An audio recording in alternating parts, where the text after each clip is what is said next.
માં ઉમેદવાર ચૂંટણી પ્રચારમાં નીકળતા જન સૈલાબ ઉમટી પડ્યું। લોકો બોલ્યા, દેખો દેખો કોણ આયા, શેર આયા કે વાતાવરણ ગુંજી ઉઠ્યું। ભરૂચમાં સ્થાનિક સ્વરાજની ચૂંટણીઓને લઈ પ્રચાર પ્રસાર પૂરજોશમાં જામ્યો છે, ત્યારે વિવિધ પાર્ટીઓ ઉમેદવારો પર પ્રજા વચ્ચે જઈ વોટ માંગી રહ્યા છે।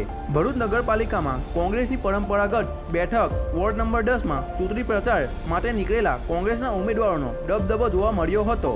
ભરૂચ નગરપાલિકા વોર્ડ નંબર 11ના 44 બેઠકો માટે મતદાન થવાનું છે, જેમાં ભાજપ, કોંગ્રેસ, આપ સહિતના પક્ષો મેદાનમાં છે। તેવામાં મતદારોને રીઝવવા માટે અને પોતાની તરફી મતદાન થાય તેવા પ્રયાસોમાં રાજકીય પાર્ટીઓ ઉમેદવારો પૂર જોશમાં પ્રસાર કરી રહ્યા છે। ભરૂચ વોર્ડ નંબર 10માં કોંગ્રેસના ઉમેદવારો યુસુફ મલેક સહિત પેનલના સભ્યો જંગી રેલી યોજી ચૂંટણી પ્રચાર કર્યો હતો।